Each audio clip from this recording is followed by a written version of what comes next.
Hola, ¿qué tal? Bienvenidos. Como ya saben, mi nombre es Ivonne Natalia Fernández. Yo soy alumna de la Universidad Benito Juárez del Estado de Puebla. Actualmente estoy cursando el tercer semestre en el grupo B. Esta materia es la materia de epidemiología y dicha materia la imparte el doctor Alfonso Hernández González. Vamos a iniciar. Nuestro tema de hoy va a ser la cadena epidemiológica.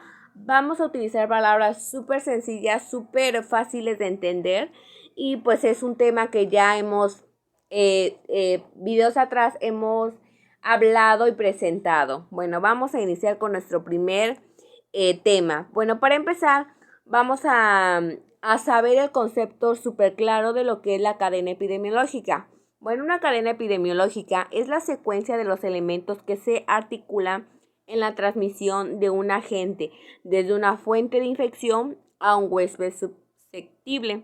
Entonces, para esto, como nosotros sabemos, existen muchas enfermedades en la actualidad, demasiadas. Entonces, en base a eso y a los descubrimientos que en su tiempo se hicieron, se fueron desarrollando en base a la cadena epidemiológica. Entonces, para tener muy bien claro esto, punto por punto se iban explicando para que las personas pudieran de dónde se originó todo eso. Bueno, ahora tengo tres conceptos los cuales para mí son súper importantes y nosotros tenemos que tener en cuenta. Primero, una epidemia es la aparición de casos en número superior al esperado. En pocas palabras, es un fenómeno de masas limitado en el tiempo y espacio, excede la incidencia normal. Una pandemia es una enfermedad que se propaga por toda la población, país o continente. Es un fenómeno limitado en el tiempo e ilimitado en el espacio. Una endemia es una presencia de numerosos casos durante largo tiempo. Es un fenómeno ilimitado en el tiempo y limitado en el espacio. Es la prevalencia usual de una enfermedad. Para mí fue algo muy importante que tuviéramos muy claro estos tres conceptos para así poder diferenciar cuando digan a ver qué es una endemia, qué es una pandemia o qué es una epidemia. Nosotros ya vamos a saber súper bien y vamos a saberlo diferenciar de cada uno. Bueno, ahora nos vamos a ir a lo que es los principios de la epidemiología. Bueno, la epidemiología es una disciplina médica o de las ciencias de la salud. El sujeto de estudio de la epidemiología es un grupo de individuos, colectivo, que comparten algunas características que los reúnen. La enfermedad y su estudio toman en esta definición la connotación más amplia. Bueno, como ya sabemos, eso es la epidemiología. ¿Cómo fueron sus principios?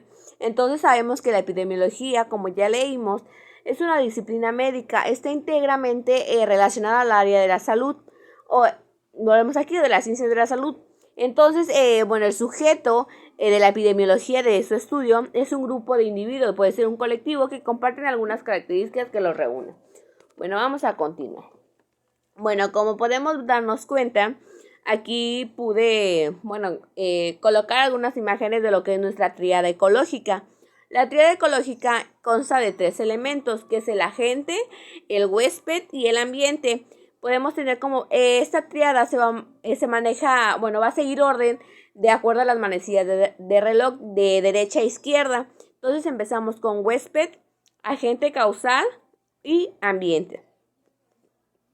Bueno, ahora vamos a tener lo que es el agente causal. Bueno, es todo poder, principio o sustancia capaz de actuar en el organismo y será nocivo si su presencia da comienzo a una enfermedad. Agentes físicos, cambios de temperatura, presión de gases o líquidos, efecto mecánico de objetos o instrumentos, electricidad y radiación. Agentes químicos, fármacos, efectos secundarios, sustancias tóxicas, alcoholes, metales y sus sales, gases, insecticidas, venenos de plantas y animales. Nutrimentos. Una nutrición inadecuada puede provocar anemia, hipocromia, desnutrición o por el contrario, obesidad. Agentes biológicos. Pueden ser bacterias, virus, hongos, parásitos y o sus toxinas. Bueno, aquí vemos lo que es la definición de lo que es el agente causal y vemos alrededor 4 elementos que conforman al agente causal y vemos pues unos ejemplos que en base a lo que dicen nos dan para que nosotros podamos entender un poco más. Ahora nos vamos a ir contra el huésped. Bueno, es cualquier ser vivo que en circunstancias naturales permite la subsistencia o el alojamiento de un agente causal de la enfermedad. Es una estructura genética, raza, edad, sexo, nivel de inmunidad, estado de nutrición y aspecto psicológico.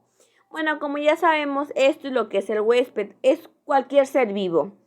Este ser vivo va a permitir el alojamiento de un agente causal de una enfermedad. Entonces nos vamos a ir por el último elemento, que es el ambiente. Bueno, el medio ambiente es importante para la existencia de una determinada patología, ya que de él depende en gran parte la presencia o persistencia de distintas fuentes de infección o de producción de agentes estáticos. Tenemos tres elementos como los vamos a describir, que es el físico, es representado por las características geográficas y climatológicas de la zona, las condiciones del aire, del agua, etc. Biológico, compuesto por la flora y fauna del lugar en estudio, pueden actuar como huéspedes definitivos o intermediarios. De igual forma, contaminar a otros animales y al hombre. Social, puede limitarse al núcleo familiar, del trabajo o de estudio, o extenderse a todos los habitantes de una zona. Del medio social se estudia su economía, nivel de cultura, organización social, política, religión, movimientos migratorios, etc. Entonces, como pudimos darnos cuenta, dividimos la tríada ecológica en lo que era el primero, el huésped, por consiguiente el agente causal y por último el ambiente. En esos tres elementos conforman la tríada ecológica. Y en base a eso pudimos, como nos dimos cuenta, pudimos describir qué conforma a cada punto de la tríada ecológica. Y después, para hacernos un poquito más claro esto, dimos algunos ejemplos. Bueno, ahora, Lewin y Clark se caracterizó mucho por participar en los niveles de prevención. Ellos se caracterizaron por 5 niveles de prevención y fueron dados por según Lewin y Clark. Bueno, los 5 niveles de prevención según Lewin y Clark, ¿qué significa? ¿Qué significa prevención? Medidas destinadas a prevenir la aparición de la enfermedad, a detener su avance, limitar el daño que produce y atenuar sus consecuencias una vez establecida. Según la OMS, Organización Mundial de la Salud, en el año 1988. Bueno, ahora por consiguiente vamos a tener los niveles de prevención del modelo, como ya mencioné, de Lewin y Clark. En el nivel número 1 tenemos promoción de la salud. Como podemos darnos cuenta, el nivel 1 y 2 son 2 niveles. Y esos 2 niveles están como subcaracterizados por una prevención, y esta se llama la prevención primaria. El 1 y el 2 es prevención primaria. Bueno, el 1 es promoción de la salud. El 2 es protección inespecífica y específica. Y eso, el 1 y el 2 consta por prevención primaria. Ahora nos vamos por prevención secundaria. Es el nivel 3 y 4. Es el diagnóstico precoz y tratamiento oportuno. Y el cuarto nivel es la limitación del daño. Y como prevención terciaria, que es el quinto nivel, tenemos la rehabilitación. Entonces Lewin y Clark, ellos dieron estos 5 niveles, y en base a eso las enfermedades iban avanzando, íbamos viendo cómo iban dando su curso. Bueno, ahora vamos a tener lo que es la prevención primaria. Bueno, la prevención primaria, su objetivo es limitar la aparición de la enfermedad mediante el control de sus causas y de los efectos de riesgo. Promoción de la salud. No está dirigido a ninguna enfermedad en particular.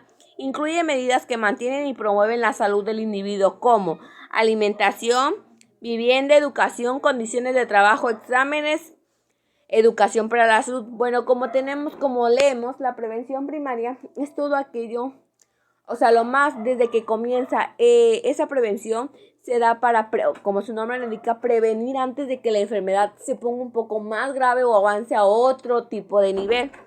Ahora vamos con prevención secundaria. Bueno, en la prevención secundaria su objetivo es limitar el daño, curar a los pacientes y reducir las consecuencias más graves de la enfermedad mediante el diagnóstico precoz y tratamiento oportuno.